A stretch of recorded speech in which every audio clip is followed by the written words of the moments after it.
that on. Yeah.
Okay, I still have to do that.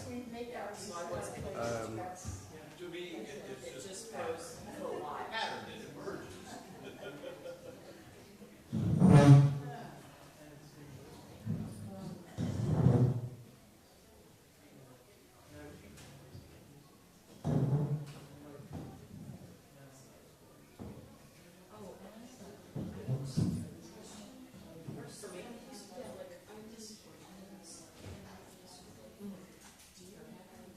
So, I do have it on film, but he was also saying.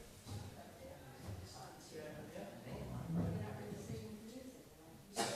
that way you don't even have to wait for me. So, Brand is on YouTube right now? I believe so. I'm not sure. Calvin has a link, I guess.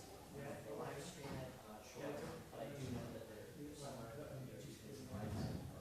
All of his music. So that would be great, because it's good for me, because that's a nice little backup. But yeah, Calvin.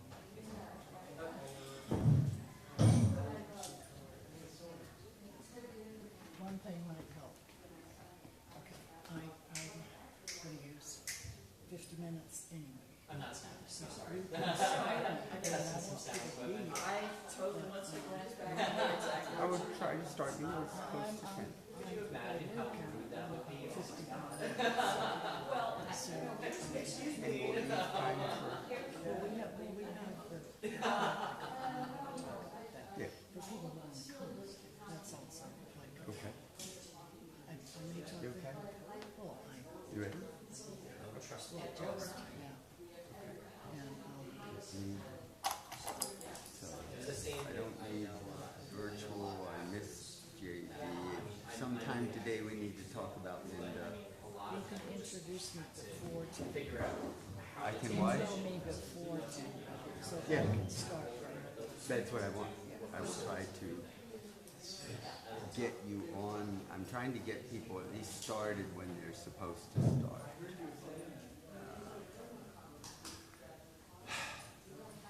I'm so excited. I will have a shower today. Only on Star Wars will people get excited about showers.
Do you?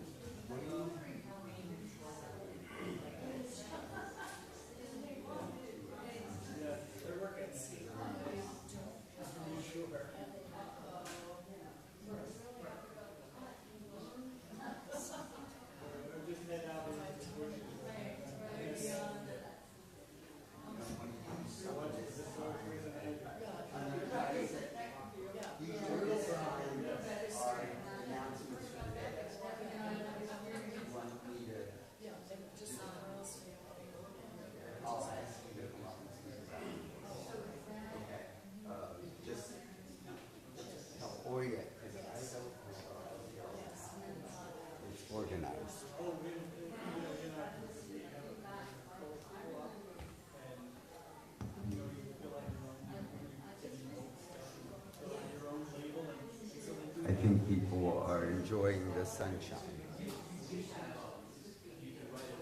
Oh.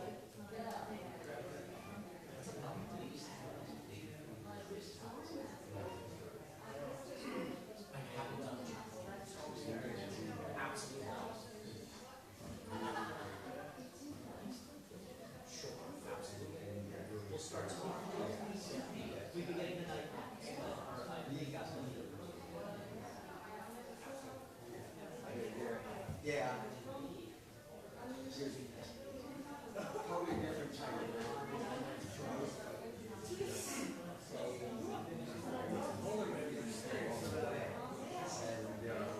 It'll be good to see the chapel in daylight as well. Right, right.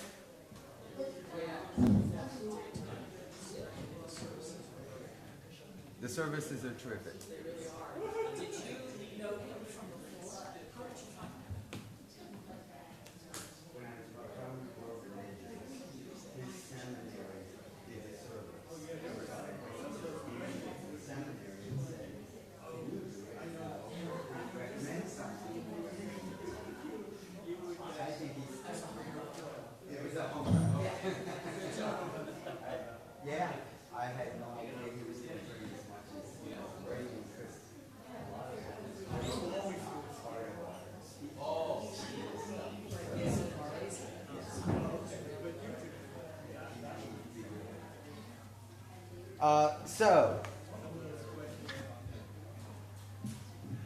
So, good morning.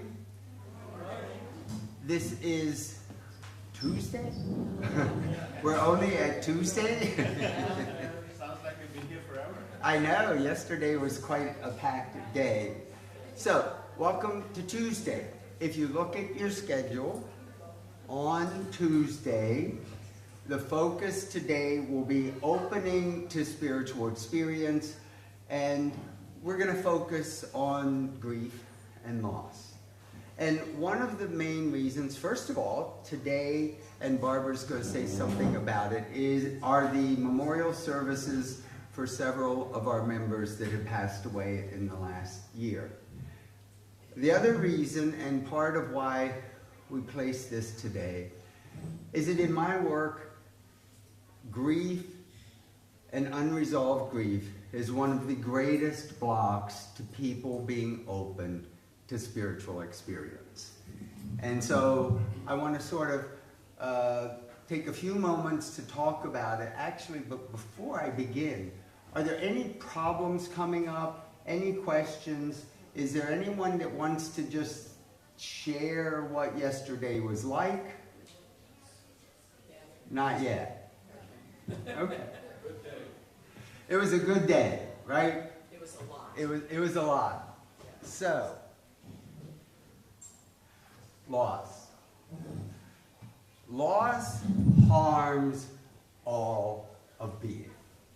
Our feelings, our attitudes, our self-worth, our dignity, and our creative forces. The feelings that can occur with grief: shock, disbelief, confusion, overwhelm, sadness, despair, anger, rage, hate, love, shame, guilt, on and on and on. Thoughts: I can't handle this, it's too much, I can't go forward, I should have died, it should have been me, I should have done whatever to save them. Actions: we try to avoid it, we use drugs, we go on autopilot, we're paralyzed, we're lost in tears, withdraw, avoid, push away.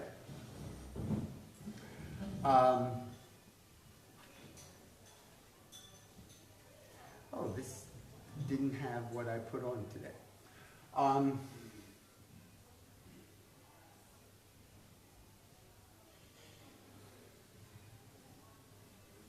me.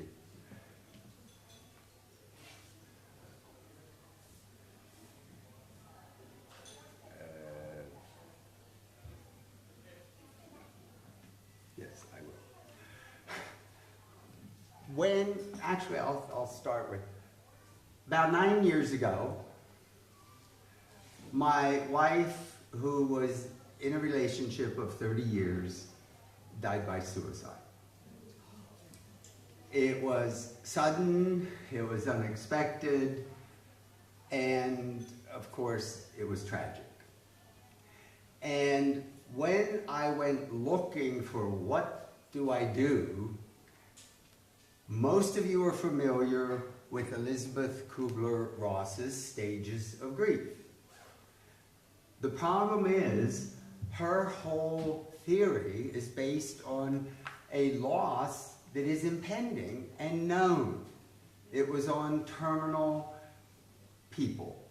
So someone would go through denying the illness, denying the inevitable. They would go through stages of anger, depression. There would be a bargaining, maybe with the God, with maybe there's a miracle, maybe with the people that are doing the treatment, maybe, until there's a final acceptance. There was nothing written about sudden, unexpected losses. So for me, I tried to go back to work in 2 weeks and failed. First time a patient spoke to me, I bawled. I was in tears. I couldn't do it. Within a month, I was in the hospital with abdominal problems that required surgery. It hit my gut.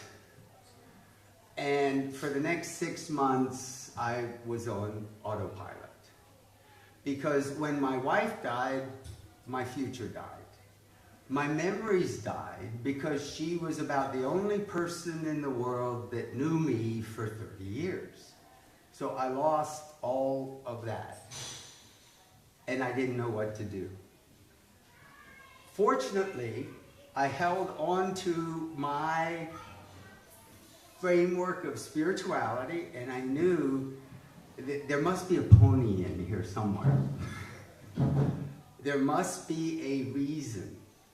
And suddenly, someone told me, a guide appeared and said, you know, there's this group, it's called Camp Widow, that meets for 4 days in Tampa, and it's about people that have lost loved ones. I said, okay, I need to go. In 4 days, it starts with 100 people that are all hopelessly sad and in tears. And then by the 4th night, we are celebrating and dancing like we haven't done since their death. We learn to connect with, to let go, and to honor the life and the loves and the hates of that relationship. And out of the journey that I was guided into, I want to share some of the things that are necessary with sudden loss. That when there is a loss that's sudden, it releases all the other losses in our life that are as severe or less severe than that loss. So I'm overwhelmed with not just my wife's loss, but every loss I have ever had, all the way down to losing my blankie. That's what makes it so overwhelming. And so we need to realize initially, okay, you're not doing it wrong. You're not supposed to be pulling out of it. You just need to be there. What Camp Widow showed me is that I need to share. We can't go through grief alone. We think that no one will understand the depths of our grief. I happened to find someone, it was a woman, who her husband was a drug addict, died of an overdose. And when she described what she went through before his death, I said, wait a minute, you're talking about my life. She could get it I could get it. And just the sharing of someone listening without giving advice. You know, when you have the death of a loved one and, well, time will heal, you want to punch them. Right? Yeah. Yep. So the sharing made a huge difference. Grief feeds on itself. If I keep it to myself, she listened, and it opened up a world for me to feel who I am. Now, the other piece that I've learned is that many people will focus on the loved one that got lost, and they stay there. What I found needed to be done is that when my wife died, part of me died. Part of who I was. Not just my future, but my identity, my dreams, my family also died. It was necessary for me to go back and claim what I lost. What loss of identity, social relationship, status. It was awkward for me to go with other couples because I was no longer a couple. Okay? And that's the piece that often people will get stuck, and their misery is comfortable. Because they will not take that step to claim themselves. Claim what they lost. The other thing that I found as I went through, and it was almost miraculous because after the Camp Widow experience, whenever I needed a guide, they showed up. Every time I was stuck, someone would appear that I didn't know would appear and took me the next step. Thank you. And the other thing that I learned was what really transformed my grief was when I went back to what did I lose when I got in the relationship with my wife. The framework of spirituality, my focus on spiritual experience, was not something that she shared. And the knowledge of this was set aside for 30 years. So when I could go back and claim it, actually I think I may have, no I don't. I don't know what happened.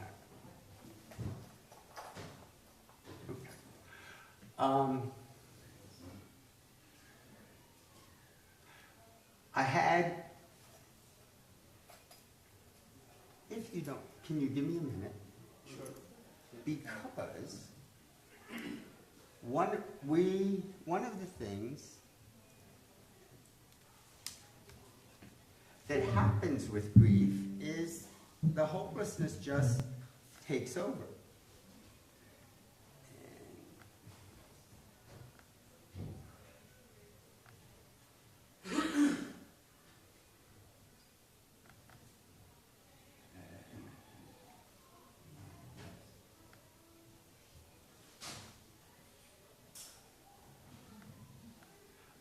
While I'm doing this, would you like to talk about the memorial service and what this afternoon involves? And then I'll get back to them. Okay. So, Just turn it around or take it.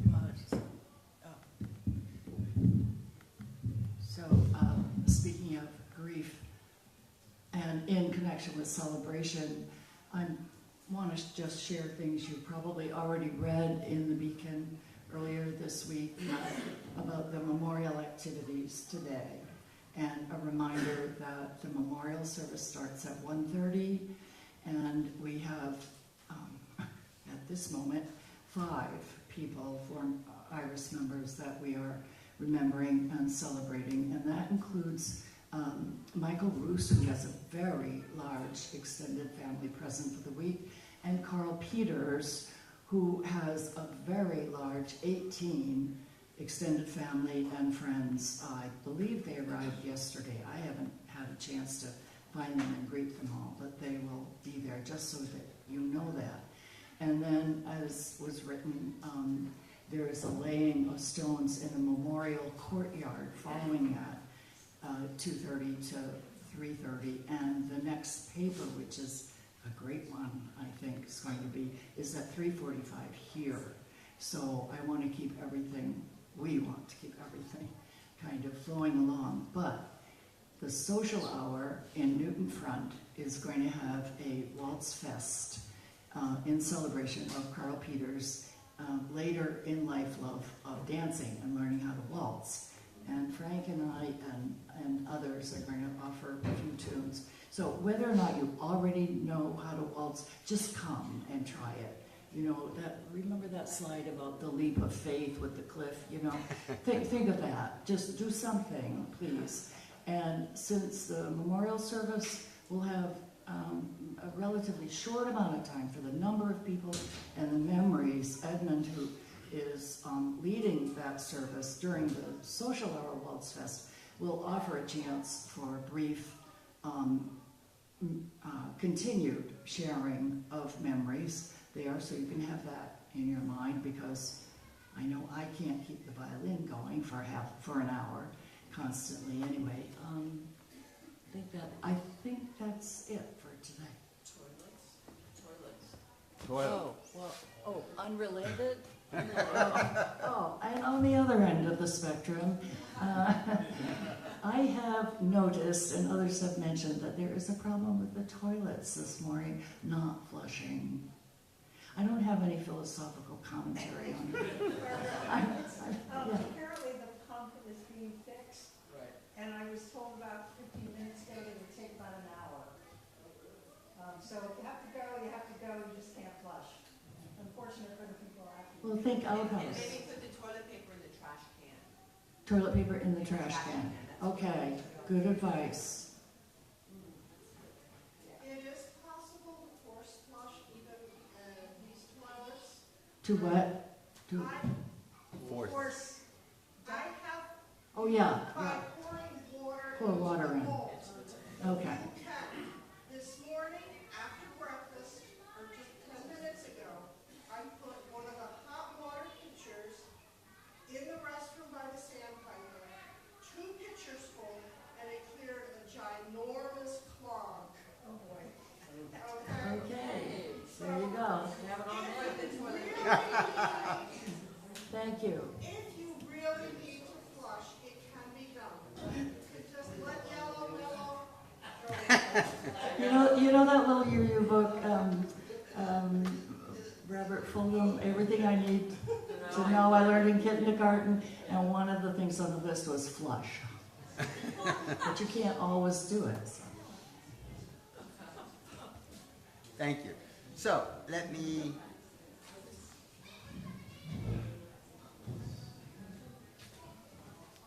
describe what eventually occurred.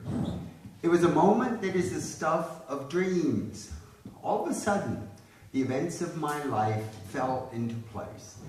It was as if the world opened up to give me all of the important answers to my life's questions. All of the loves, the losses, the broken hearts, the struggles with religion, my parents, the loss of Aunt Mabel, the farmer's wife who cared for me until I was 2, the struggles with sexuality, its connections with spirituality, and how it all got confused. It was all necessary. It had to happen. There was a love even for those that hurt me, as they made me stronger and better able to deal with life's changes. My fears and outrages and embarrassments and doubts all didn't seem to matter. In fact, it was as if they had to happen to get to this moment. I could embrace the good and the bad, the love and the hate. It was all part of life. I felt things more. The sunshine, the rain, the colors, music, as if the songs were sending me messages along my journey. It was as if there was something in or even outside of myself guiding my thoughts, my feelings, and just throwing creative ideas in front of me to capture. My mind was on overdrive and could barely stop to get sleep. It was as if my old self had finished, completed its purpose, and there was a new self being revealed. I had reached a point I never even imagined was possible. And in a short time, there was such bursting joy that had not been felt since I was a carefree boy of 7 years old, living safely in the country, surrounded by the always present serenity of nature. I lift up mine eyes into the hills from whence cometh my help. And I believe we need to do a fire drill.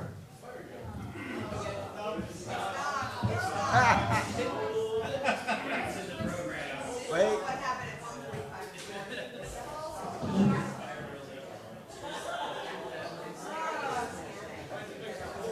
Okay, I think there's a false alarm. So, one of the things that happens in a week like this is as we create a space and share, when we are heartbroken or soul crushed, especially with loss, and not just loss of people, loss of jobs, loss of opportunities, loss of money, loss of love, whatever, we close down. And our bodies, and we'll hear more about embodiment, our bodies will not let in joy and happiness. I give an example. I'm going to work, it's in the morning, I get out of my car, and I can't breathe. I'm suddenly having trouble, and I have asthma, but it's not an asthma attack. And I said, okay, what is this? Doing it again. What's going on? And I realized joy was trying to open my chest. And I just exploded with joy when I realized, okay, just let it happen. Open it up. Open it up. So pay attention to your bodies this week. Pay attention to what the feelings are, because it's all about what's in the way of love and joy and happiness, which is where we're supposed to be. Okay? Thank you.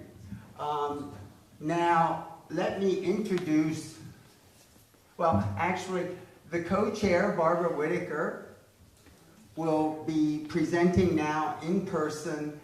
And I'll let you tell what this is going to be about, because she's going to present now, and she's going to have an opportunity for a practicum to carry it into. From this point, what we really want to do is have the rest of this week be as experiential and sharing as we can. So, thank you, Barbara. Thank you for sharing. And Yeah, that was me. it was tough.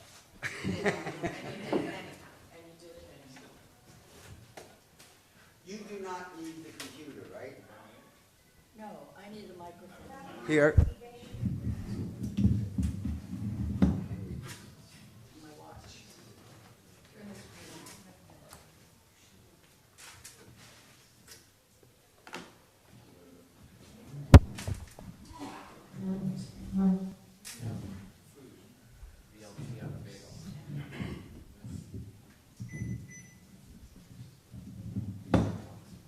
Is this okay? You can hear me all right? Are you okay? No. I will be. If I get going. Thank you for asking, I appreciate it. Okay, so I have a little prelude to offer before starting right in. The first thing is, don't eat that apple. If if you're at a table, please don't eat that apple. That's for later if there's time, if I end before the cock crows. And second, there's a lot of papers on the table, but there's a little intentional stack of blank white paper that my son Isaac put there. This is related to the follow-up, quite short 45-minute practicum that I'm leading tomorrow at 3:45, in case you're interested and available. And the purpose of that paper will be clear, hopefully, by the end of this presentation. While there may not be much time left for sharing at the end today, especially if that fire alarm goes off again, certainly there will be during the practicum if you have the interest in coming to that. And third, this presentation includes a significant emphasis on stories, which I hope might elicit within you a focus on recalling, picturing your own stories and images. And so with that in mind, I decided not to use slides. Words from a reading, so let your own pictures fill in for the slides, okay? Words from a familiar reading in the UU hymnal. Holy and beautiful the custom which brings us together in the presence of the Most High, to face our ideals, to remember our loved ones in absence, to give thanks, to make confession, to offer forgiveness, to be enlightened, and to be strengthened. 3 unseen guests attend: faith, hope, and love. Let all our hearts prepare them place. The late theologian Paul Tillich proposed that the opposite of faith, just named, is not doubt, but certainty. So to welcome the unseen guest of faith in our midst is to be in a relationship with uncertainty and yet still know and experience home. Indeed, we gather this week in a social, political, and planetary existence in which uncertainty seems to be the very air we breathe. The late Wilfred Cantwell Smith, a professor in comparative religion at Harvard Divinity School when I was a student there, had a way of describing faith as the activity of being at home in the universe and contributing to the universe's very becoming, of finding meaning in the world and in one's own life, a meaning that is profound and ultimate and is stable, no matter what may happen to oneself at the level of immediate event.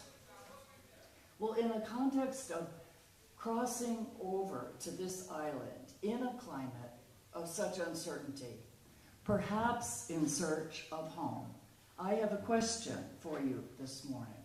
Why are you here? Why are you here, 10 miles out in the middle of the Atlantic, perched on what is basically a great big rock, and for a week? Now, I'm referring to those of you, those of us, whose souls are here in fully embodied, participatory fashion. In case you don't readily identify as an embodied soul, just you wait until tomorrow when plenary presenter Roberta Pugh may convince you to consider that identity. She certainly convinced me to welcome that identity when I read her book, Body as Sanctuary for Soul. We are embodied souls. This, as distinct from those, mostly through no fault of their own, are here as observers via what we might call remote viewing, a concept not unrelated to the anomalous spiritual experiences known as precognition, which I think plenary presenter Julia Mossbridge, virtually presenting, may touch on also tomorrow. I am distinguishing us standing in this room from all those souls joining us through that little white camera over there. don't forget, you see that camera? Has everybody noticed that little white camera with the red light on it? Don't wave yet, I've got that. My understanding is, scientifically speaking, our disembodied remote viewers are indeed with us thanks to the streaming of thousands of discrete little digital packets through Star Island's YouTube channel. Their being with us virtually, pun intended, made me think of a concept which Calvin impressed upon us yesterday as reason to pay attention to our spiritual core. That is William James' concept of the unseen order of reality. In this case, we don't really see those little digital packets or our spiritual core the same way you and I are seeing each other, or one might see the core of an apple, say, unless you cut or bite into it, which don't do right now. But I want to note that William James, even though he died some 115 years ago, offered advice about the unseen that is still relevant today, namely, that our greatest good lies in aligning our lives with this unseen order. He drew on the analogy of the effects of the unseen universal force of gravity to express some of his thoughts about the unseen effects of consciousness as another quality of the universe, which may affect our ever-evolving mental, emotional, and spiritual states of being or becoming. Gravity, as an analogy, is an unseen force, the effects of which virtually all of us have experienced robustly, I dare say, whenever we took an unexpected fall. To wit, one of IRAS's wonderful vice presidents, Connie Burtka, a renowned geologist at the interface of science and religion, an educator, our chaplain in 2019, co-chair of the 2023 conference on the uncertainties of climate change and technology, had one of those unexpected encounters this past winter with the unseen order of gravity when she slipped on the ice and smashed her elbow. She has had a very long and painful recovery, which has limited her marvelous academic and athletic endeavors, and likely her spiritual practice of communing with nature. I figured Connie, being Connie, would just quickly pick herself up and dust herself off as a way of aligning herself with this unseen order and its effects. Instead, as she wrote me, she actually experimented with wrapping herself in bubble wrap for the remainder of the winter. Talk about defenses, right? The repercussions of Connie's fall are one element contributing to her noted absence this week, along with her spouse, Faye, and they are indeed missed. However, you may be reminded this week, especially by Chuck Fowler on our last day, of what it could mean for our species and the planet's greater good if we had the courage to align ourselves with a worldview, a spirituality that through acceptance of all that is, including ice in the winter, might sustain us in times of such unexpected falls, especially when our body's interdependent relationship with gravity results in discomfort or suffering. I won't try to paraphrase Chuck in any detail. I except to highlight his emphasis on systems thinking, that accepting reality as that from which nothing, not smashed elbows, nor smashed lives, or smashed peoples, can be excluded, is a necessary step in our spiritual evolution, the process of grieving. This is because such acceptance is often the portal through which we then find ourselves immersed in the awesome interconnectedness of all things, all events. This is because to the extent this acceptance of reality includes suffering and loss and its concomitant response of grieving, it is also the portal through which we then find ourselves longing to be present, to be of use, each in our own special way, in the midst of the suffering of others, in order to transform the world, one outreach at a time. Perhaps this grieving your own misfortune can serve as a portal to awareness of how you, uniquely, can be of compassionate presence to others who, aligned with the unseen order of gravity and finitude, have fallen, literally or metaphorically.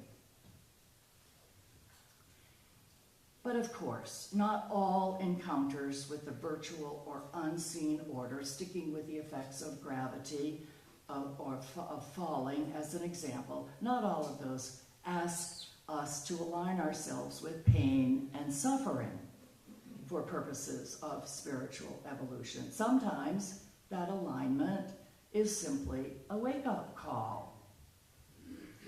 One meeting of my own like that, with this elusive, unseen order of gravity, stands out.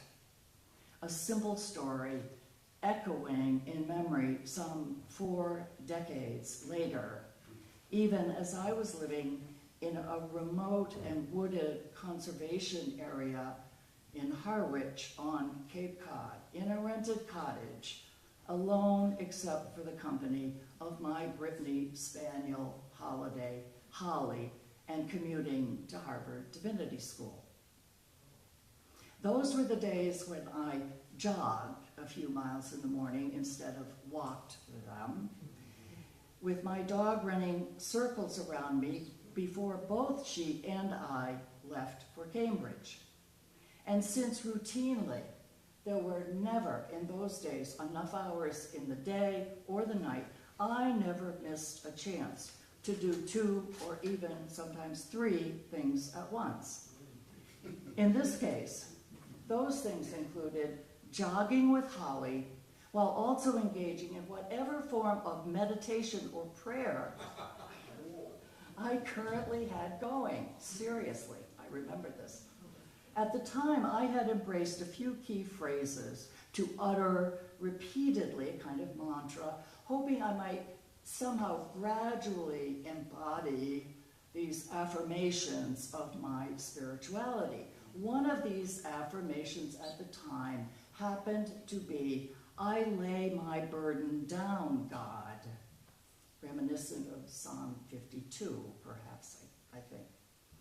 Repeating, "I lay my burden down," over and over, while at the same time jogging and trying to keep an eye on Holly as she dashed in and out of the woods. I came up and over to the downside of a small rise on this very gravelly road and was suddenly aligned with the unseen order of gravity.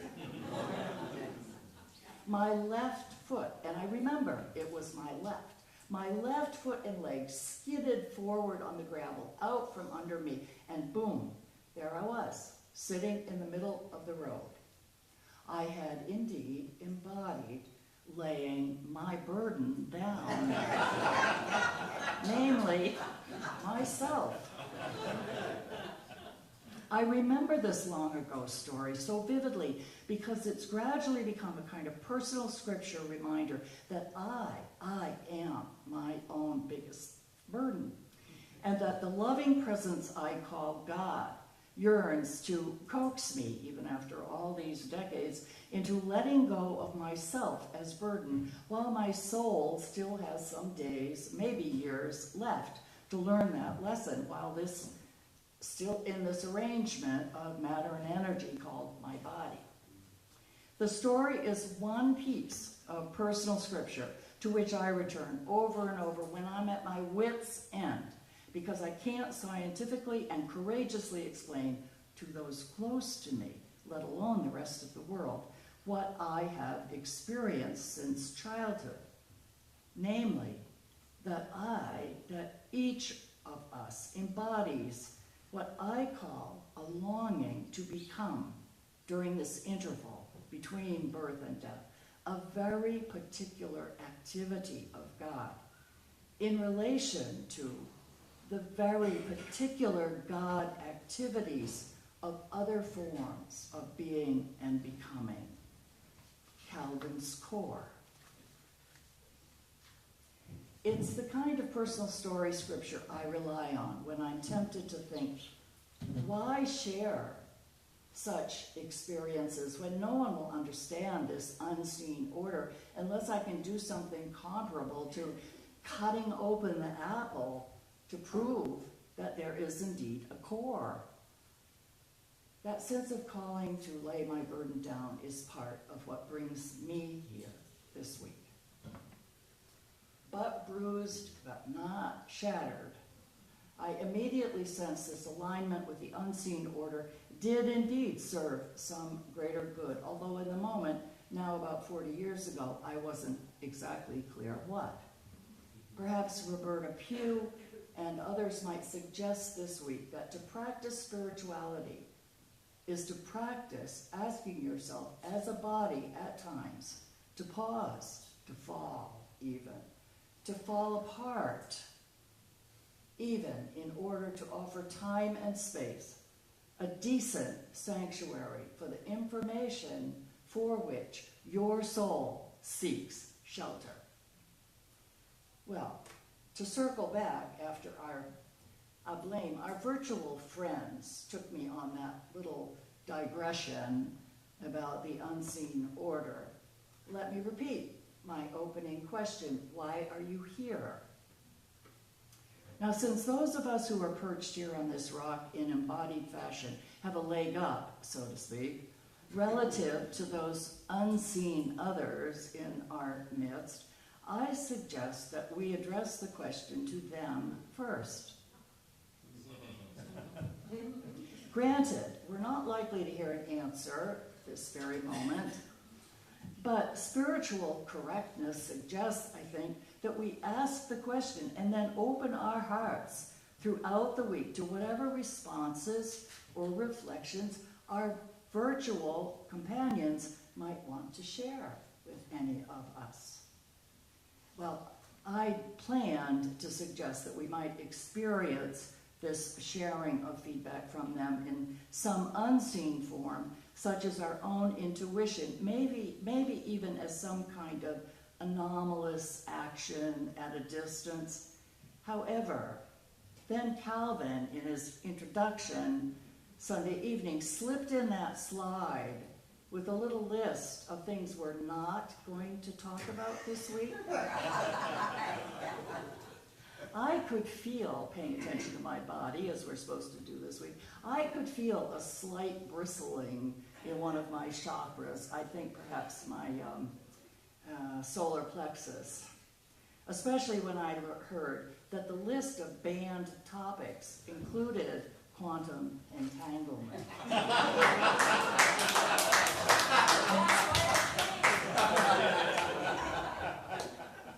You don't have to follow all the rules, even though you're the chair. So perhaps our unseen companions will reach out and touch us with their thoughts on what and how we're doing via more old-fashioned means, such as email, text, or even those devices known as telephones. We cannot forget that we are not alone on this rock. We are accompanied by those unseen others, and we might do well to acknowledge their presence from time to time and acknowledge that they will be observing our various shenanigans throughout this week. Acknowledge them, because however you interpret quantum mechanics' uncertainty principle, that the observer influences the outcome of an experiment, and whether or not you go on to believe that the role of the observer at the micro level can be assumed to operate similarly at the macro level of human interactions, I can tell you one thing for sure, phenomenologically speaking, and that is that I am very aware that my brother is perched on his own lakeside rock in Maine, observing me. and that his presence, however disembodied it might seem to you, is very real to me. He may be my kid brother, but he is still my only sibling, my beloved brother Mark, not to be confused with our chaplain, Brother Mark. My brother Mark, all 6 feet 3 of him, might tell you that I always bossed him around, but I will tell you that in this unseen order of YouTube channel streaming, his conscious observing of me is having a profound effect on my mental state, and therefore on the outcome of the experiment of my presentation. So please, while I dutifully acknowledge and greet my beloved Brother Mark, maybe you too would like to do the same and offer a general and warm, waving welcome to those disembodied souls who join us this morning.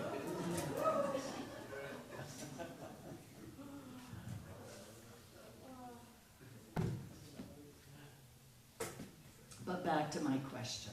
Why are you here, either in the body, or virtually? Of course, there are many of us who return to this sacred place and time year after year because of the island itself, or the community of IRAS, or because of IRAS's devotion to its own mission. But those who are at this conference primarily because of the island itself or the community in general likely are not in this room this morning. They may be sleeping in or chatting with old friends or exploring the rocky cliffs out back on the island. Many come to this time and place because of the particular theme of this year's conference, whether as a conferee or as a presenter.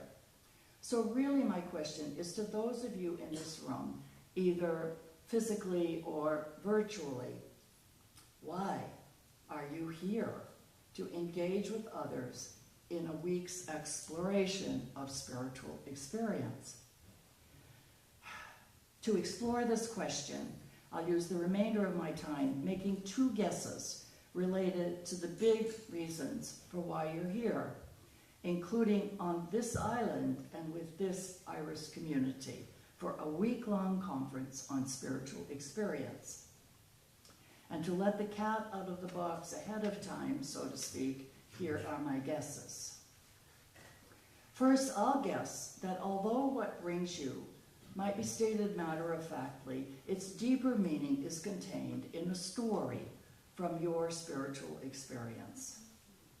Actually, what brings you might be told in a series of stories, which themselves constitute the evolution of a kind of spiritual journey. And to be a bit more specific, I will guess that your story reflects your yearning for spiritual experiences that offer a worldview, a cosmology, which enables you to know deeply in your whole body that you are at home in the universe, while on this planet, but maybe even before birth, after death, in relationship with all that is. Loyal Rue, philosopher, IRAS member, and author of Everybody's Story, among others, often refers to a cosmology of how things are and which things matter. So second, I will guess that although you are here in part out of a yearning to deepen your own spiritual experiences of how things are, as Loyal puts it, that you are also here to experience spiritually which things matter. We are gathered here today in the midst of incomprehensible suffering and cruelty on the world stage. It's almost a luxury that we can take a week to consider deepening our spiritual experience of how things ultimately are. But for most of us, I dare to say we're here for deepening our experience, and not because we're strangers to the world of spiritual experience. In other words, it's possible this week has an element of preaching to the choir. So my second guess about why you're here has to do with how we might deepen spirituality for purposes of making a difference for good in the world. That our spiritual deepening might actually matter in the larger world.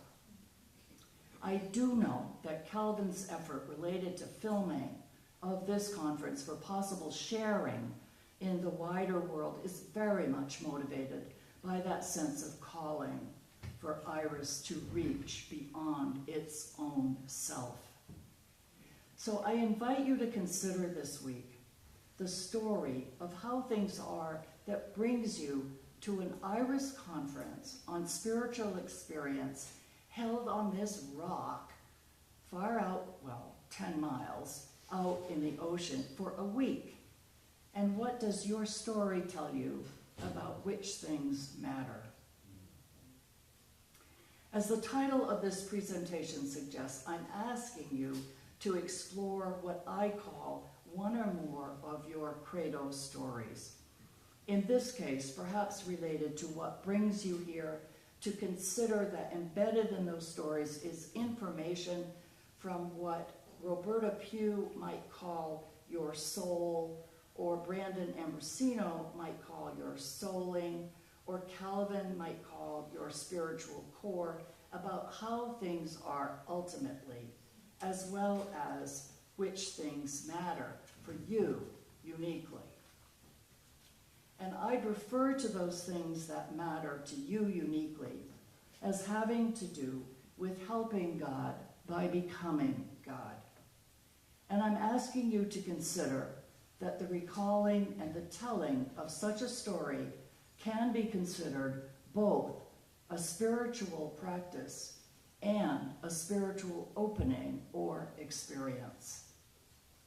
The second day of our conference is loosely themed around opening to spiritual experience, although the phenomenological or experiential aspects of opening to spiritual experience, however spiritual experience is understood, can't be neatly separated from explorations of other aspects of engaging with it, including the overarching themes for subsequent days, namely evidence of opening and processing spiritual experience, which is in the top part of your little grid on the back of the orange book.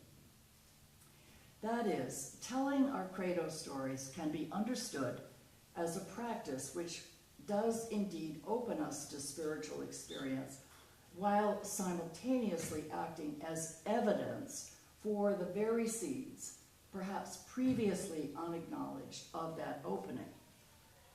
The term credo story originated during my years as senior minister of a Unitarian Universalist congregation outside Boston, while simultaneously pursuing a Doctor of Ministry degree in theology with Matthew Fox and designing a project for that degree, which included small group work with parishioners, mostly adults, some youth, on their spiritual experiences. The term credo was drawn from the church's long-term practice of a regular and favorite lay-led service in which a small number of people gave voice to aspects of their spiritual journey. Although the word credo traditionally refers to a doctrine of belief required for belonging to a particular religious community, we embrace the word's etymological roots of to believe, which actually means to hold dear, to love. A credo story may be understood as a story from your personal experience of that which you hold dear, what you love, as the ultimate nature of reality. Sometimes a credo story is about a particular transforming experience, whether the spiritual opening and transformation is experienced in the moment or gradually or much later in life even. But often in retrospect, it's a story that gains its significance alongside others, which put together seem more like a journey, a pilgrimage over time, where you come home again and again to a growing awareness of who you are and are becoming, your unique truth, and how you are meant to be of use in the universe. Let me share a method I used in this small group work at the Arlington Mass Church over a period of 2 years. To elicit the stories shared by each person, the following kinds of questions were posed to provoke memories. However, before each group met, the pump was primed, so to speak. That is, the congregation as a whole was already familiar with such themes of reflections through publications I offered about the groups for which they could sign up and through the sermons I created. I asked and offered handouts ahead of time with questions like these. See if you recall and can share a story about a spiritual experience such as any or all of these. A story of an event that immediately or long after the fact revealed something to you. A story of an immediate blessing, or blessing in the long run, perhaps as the result of a seeming synchronicity of events. A story of experiencing a significant loss or sorrow, suffering, while later finding that the experience also blessed your life in some unexpected way. A story of an event or ongoing condition that fills you with sorrow, doubt, despair, and challenges you to name what you take to be the ultimate nature of the universe, of reality. A story which calls you into exploration of your life's work, of how you are to be of use in your immediate relationships or in the world, whether in the next hour or day or even in the years to come. Each Credo Story Circle was a 1 or 2 time event, 3 hours long, and made up of 3 to 5 people with myself as facilitator. This was enough time for each person to tell a story and experience response and dialogue around that story. For any of you familiar with the late UU minister Jeremy Taylor's work with and writing on dream groups, our method of dialogue around each story used an approach similar to his with dreams, which I had experienced in my Doctor of Ministry program. In this approach, following the sharing of story, a kind of waking dream, other group members are invited to respond with, if this were my story, it would mean, it would raise questions of, it would suggest, it would be asking me to be gifting me with. This is a wonderful process of blatant projection, as Jeremy calls it. Projection has a bad rap, which he kind of reversed in a way in this context, in which participants' feedback offers rich, diverse, and personal support to the storyteller, enables responders to learn something about their own believing or dreaming through their projections, and reveals common threads of believing, dreaming, that exist among us and hold us in friendship and in community. Other suggested ways of responding to a story included, your story reminds me of, your story challenges my own faith in this way, your story affirms my faith, and so on.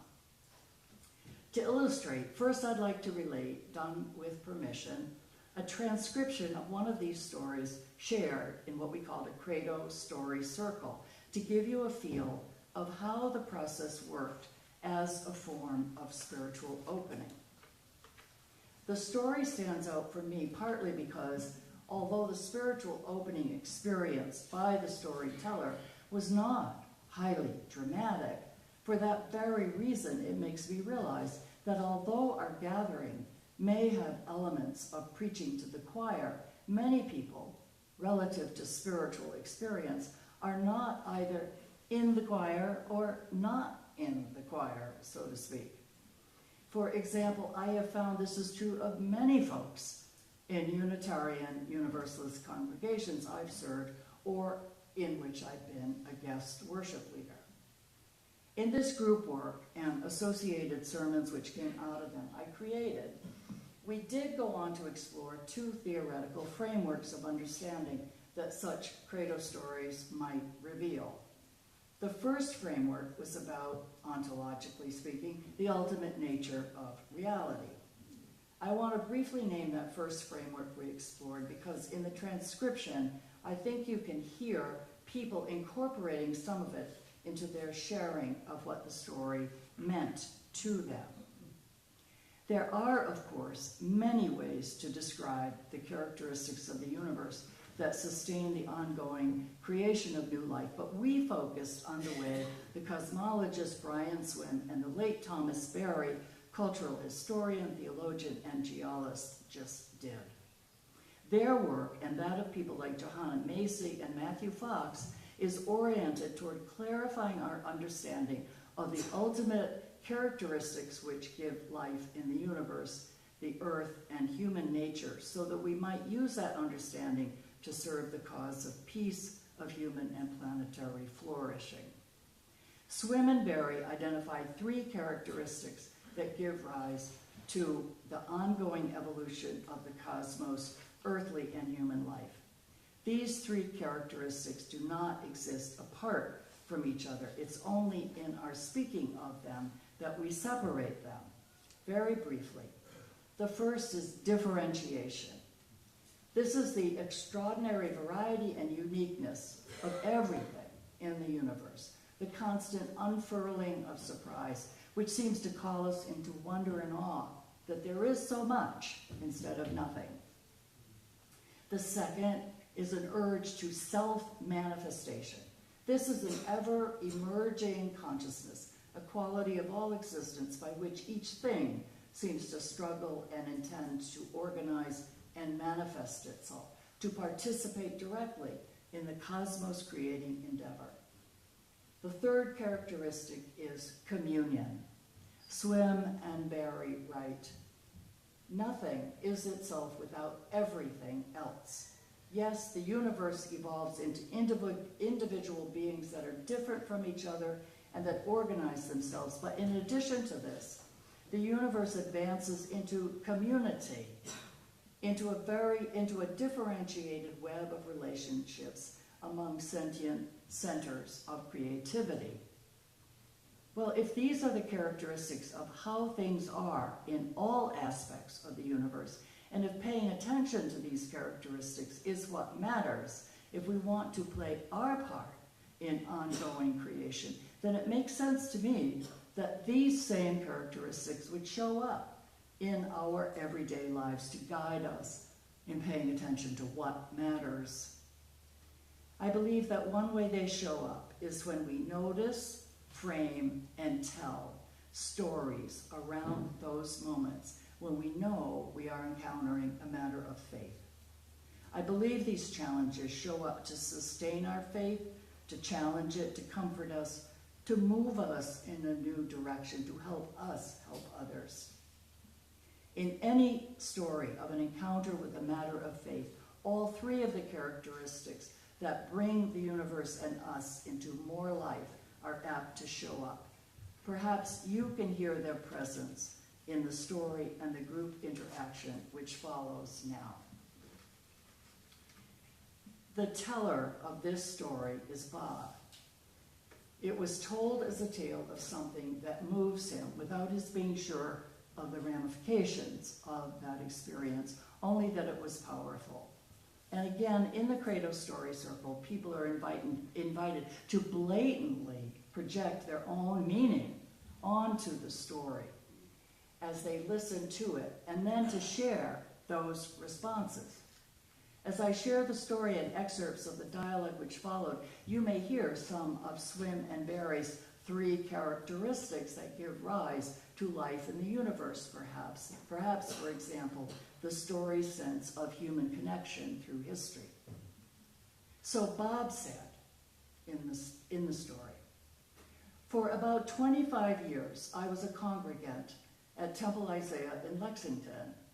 And each year, for the last 15 years, that I was a congregant there, on the occasion of Yom Kippur, which is the Day of Atonement, they would remove from a place of honor a Torah that was a defiled Torah. It had come from Czechoslovakia, where the Nazis had recovered it from the temple and burned the temple and defaced the Torah. They had put it in a museum for a non-existent, no longer existing group of people. Each year at Yom Kippur, at Temple Isaiah, Bob continued, they parade this defiled Torah to the altar very quietly, and the day's portion is read from that no longer sacred piece of parchment. And I will tell you that even speaking of it, that event never fails to move me enormously. And Bob was not a routine attender of services. He continues, and yet I could never relate to the other parts of the ritual, but at the same time here, in the UU church, I miss the ritual quality of what I might find in the temple. So I find myself in a constant struggle with what I don't know how to define in my inner life. So, he challenged us, go wrestle with that. And here are some of the responses to Bob's story. Carol said, the thing that strikes me is that those moments have to do with the third characteristic of Swim and Barry's cosmology, with communion, with a sense of connection. There's something about that scroll that represents the suffering and pain of a people, but it also represents survival and an indomitable spirit and thousands of years of tradition, and I feel a sense of connection. In relation to the significance of ritual, Carol said, what happens for me in Christmas Eve services when everyone lights their candle is the realization that millions of people are doing this all around the world at the same time.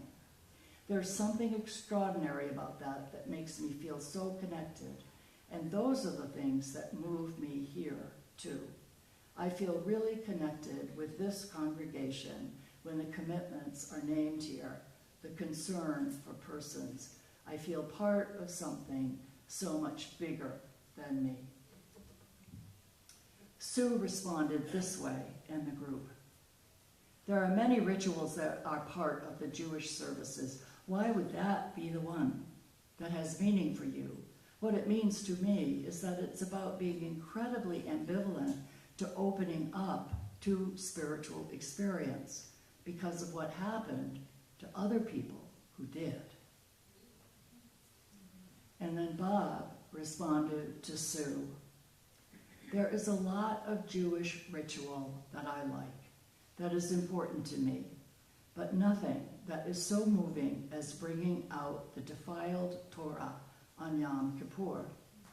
It never fails to provoke a really strong emotional experience.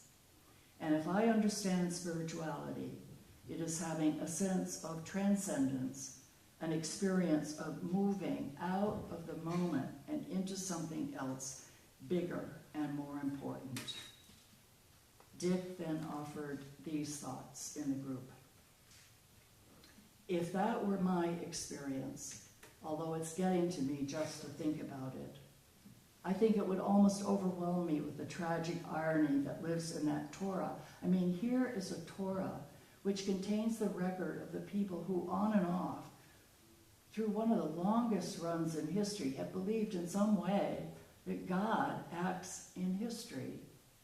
They believe very profoundly that God is related to them as a people, if it were my story, Bob said,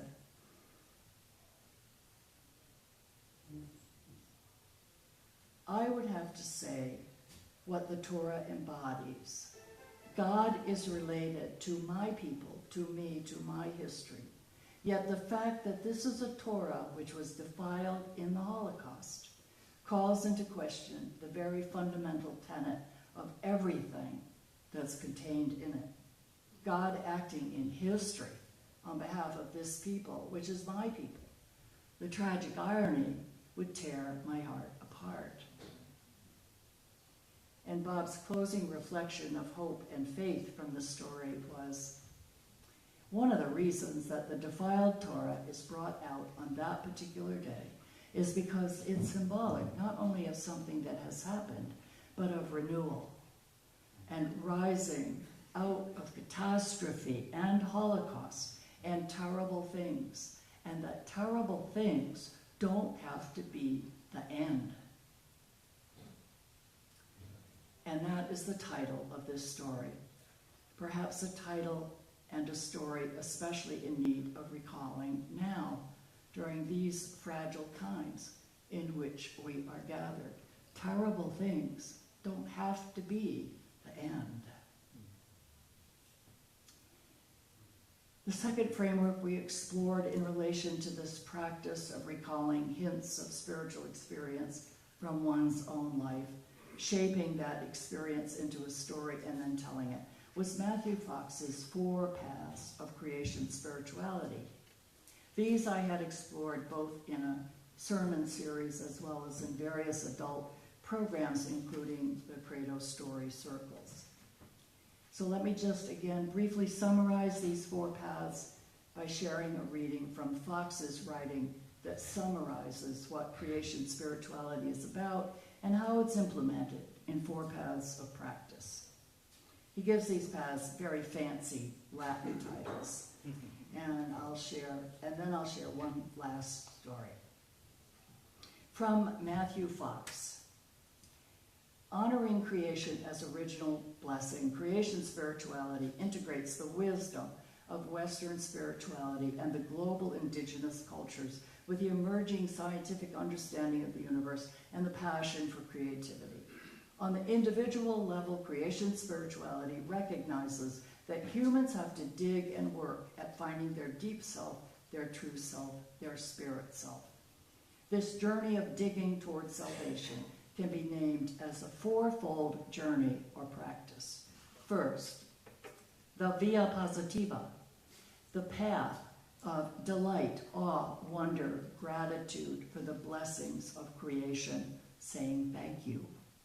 Second, the path of the via negativa, that of darkness, silence, suffering, letting go, accepting what is before renewal and understanding of self and others can take place. Third, that of the via creativa, of birthing one's own unique creativity. And fourth, the via transformativa, the path of using one's own creativity in community to bring about compassion, justice, and healing in the world. And 2 of my own reflections on these paths. First, these are not paths that you travel once and that's that. They arise from our questioning and seeking over and over again in life, and in any order, really, asking us to travel the path of spiritual experience that each one might offer. And second, my thought that the naming of the paths is meant to call our attention to the experiences that are all necessary to our evolution as spiritual beings. It's not so much that we seek these paths as that we acknowledge that the questions of meaning with which we all struggle, consciously or unconsciously, often lead to these spiritual experiences of gratitude, bursting with thank yous, the via positiva, of letting go and surrender to all that is, to tears, the via negativa. And then the path of recognizing your own unique calling and divinity, whether as applied to the coming years or the coming minutes and hours, the via creativa. And fourth, the path of recognizing our power to transform the world when we bind ourselves, our unique selves, in union, in community with others, the via transformativa. So now we will have the second and last story from the many I have preserved, but one that has offered me particular inspiration over the years when I have reason to recall it. The teller, named Sue, does not explicitly name the four paths of creation spirituality, but I invite you to listen to how she travels them. This story is not accompanied by a transcript of a group interaction, but rather it's integrated with a transcript of Sue's own reflection on what the telling of the story meant to her, both in the moment and in all that evolved after the telling, more than ever could have been expected. Perhaps a touch of grace. She titled this story, "The Leaf." She wrote, "I was a subdued and lonely 9-year-old girl. My parents had recently separated with great turmoil, and one was making it very clear that the 3 daughters had to choose sides. That summer, I went to a new overnight camp for 2 weeks and was even more isolated. I knew no one there and didn't have any interest in getting to know them. I spent almost all my time feeling I was apart from the rest of the world. Then I went walking one day alone," Sue continued, "as usual in the woods, coming to a clearing. It was a sunny day, but I was too engrossed in my own morbid thoughts," this is a child, remember, "to notice. I sat on a log and there was some nice vegetation around me. I focused on one leaf, one perfect but ordinary leaf, and gradually a great peace came over me, and the weight of the world seemed to come off my shoulders. I became aware of the beauty of the leaf, and then of the scene around me, and then of the sun shining. And after a while, I knew absolutely that I was meant to be in this world, and it really wasn't so ugly, and that I would be all right. In later years," she continued, "when I couldn't connect with people, I always remembered this sense that regardless of what is going on around me, I have a place in this beautiful world that is there for me. I don't understand it, and I don't try to explain it, but it is certainly real to me and life-affirming.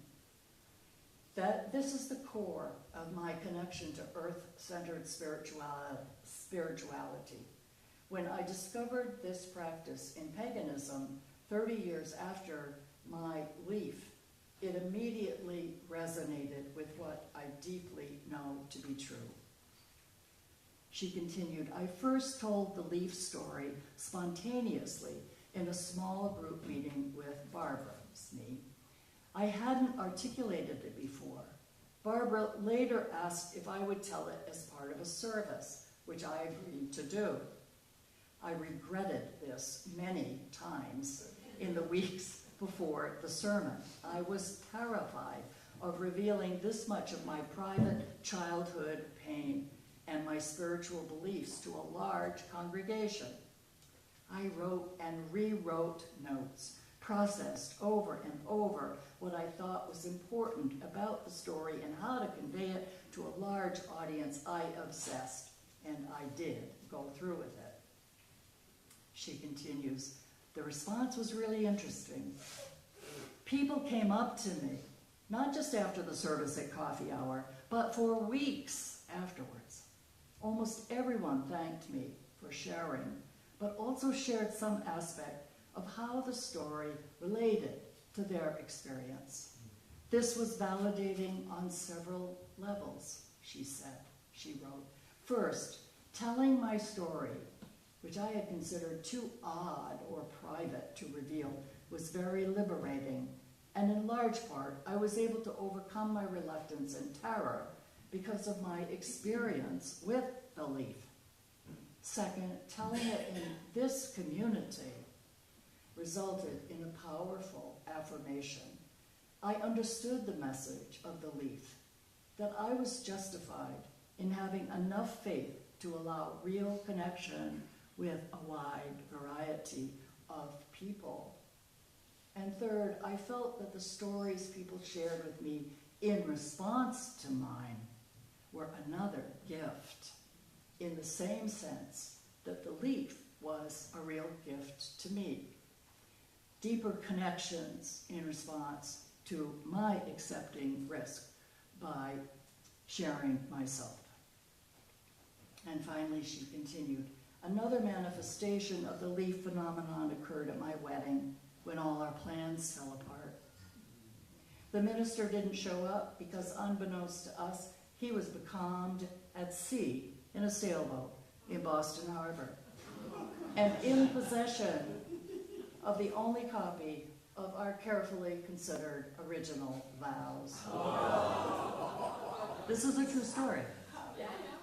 My mother was sulking. At the last moment, on a Saturday evening in June, we located the judge with authority to marry us, although we were only his second wedding in his 35-year career.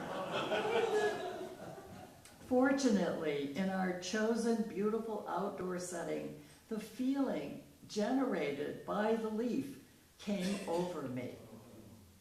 I let my husband write down what he could of our vows from memory, and we plowed ahead.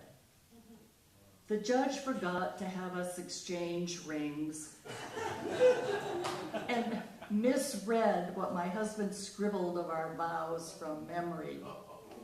And it was just perfect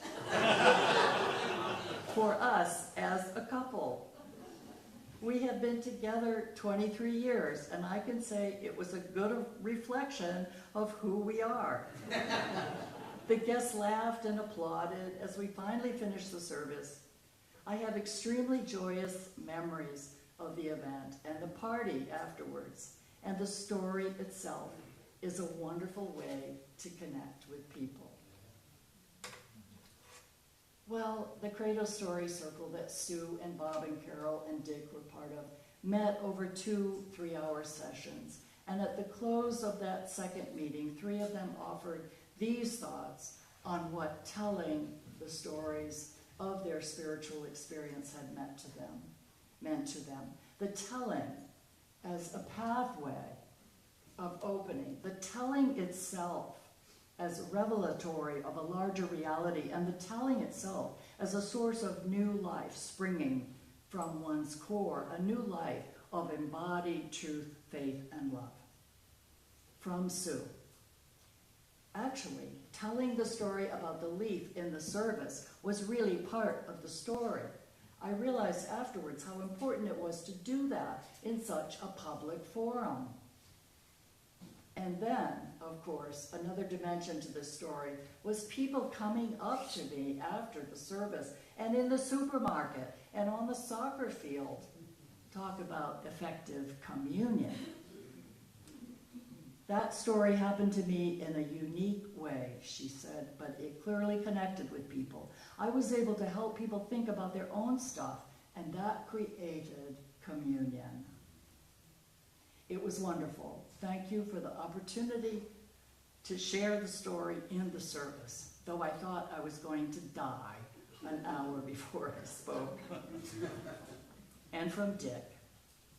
The last 3 hours tonight, we have shared the experience of telling our stories and really listening and having our story heard, which doesn't always happen.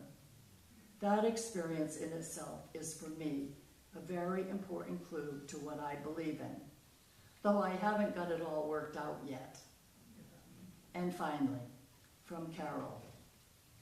That's the extraordinary thing about telling a story. it changes it somehow. It's not just your story now. Forevermore, the Torah story is now part of our experience. That's what ritual stories have always been about. A new experience, a new understanding, like the telling of the Exodus. This experience tonight is a kind of telling of our own stories of revelation. I miss those Credo story circles. Although I don't remember much of Thomas Wolfe's 1940 novel, You Can't Go Home Again, I remember the closing lines and think of them often in relation to what I experience listening to such stories and recalling my own. These lines, which speak to me that we are indeed always at home in the universe. These lines. Something has spoken to me in the night and told me that I shall die. I know not where, saying, death is to lose the earth you know for greater knowing, to lose the life you have for greater life, to leave the friends you loved for greater loving, to find a land more kind than home, more large than earth, whereon the pillars of this earth are founded, towards which the conscience of the world is tending. A wind is rising, and the rivers flow. May it be so for each and all of us, now and in all the days to come. Thank you.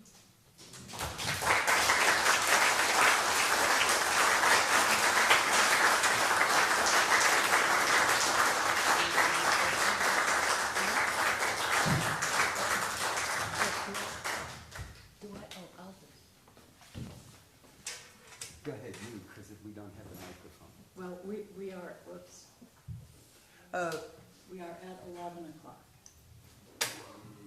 Comments, questions, anyone? What did you want done with those papers?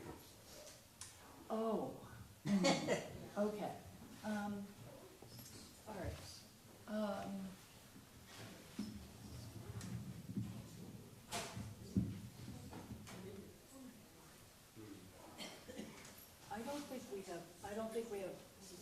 I don't think we have time for this.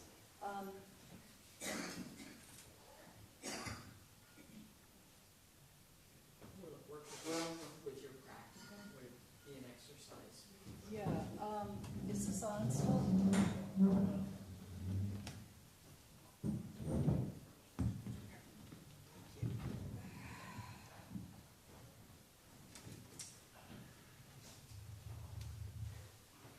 What would you like to do? Shall we take a I would, break? I think I think I want to save this for the follow-up workshop Okay, tomorrow. okay. Okay. The apple. We'll save that for the workshop for tomorrow. So, thank you. Let's take a break. Come back in, do we have 15 minutes? Half an hour. Half an hour. Half. 11:30.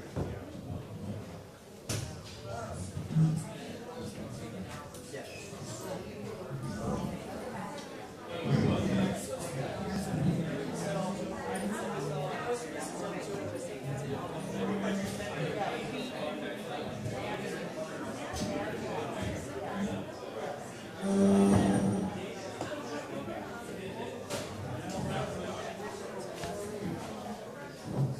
Greetings.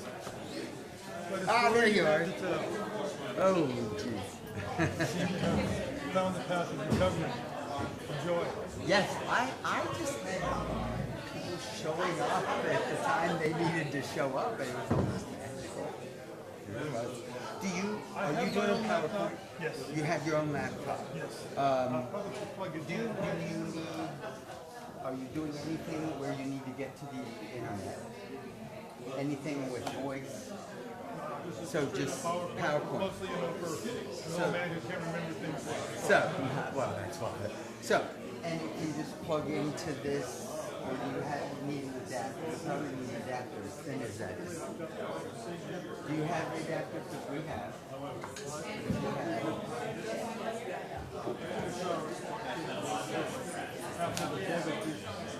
Now that's power. Do you need power? I probably should. My battery's kind of full. I should try to plug it in.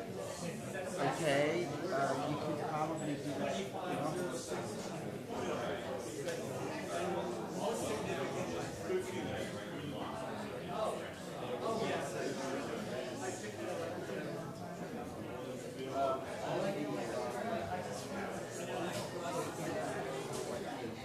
Well, I did charge it overnight, so hopefully it will work.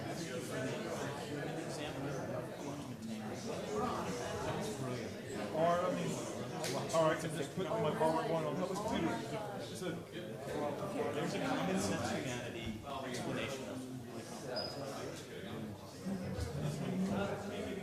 many clever things to say.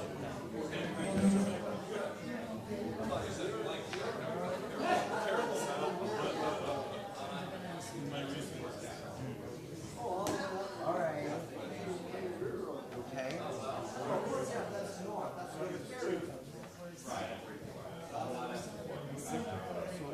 And I'll just set it on top of here. yeah, you know what? No, we're actually that's the HDMI cord. And we're just putting this back here.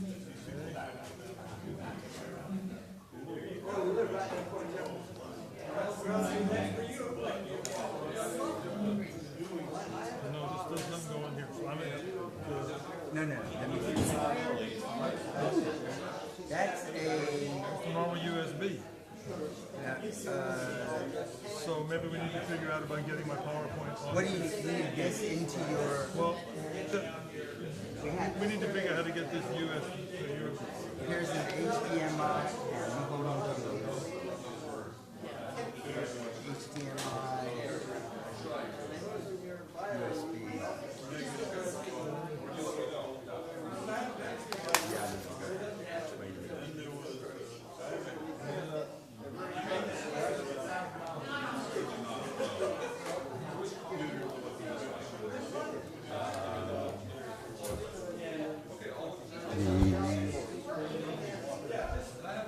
Turn on the projector.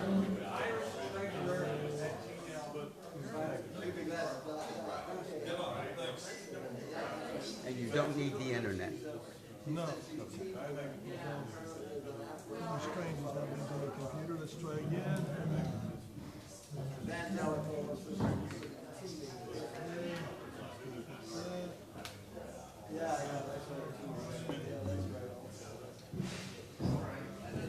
You're on.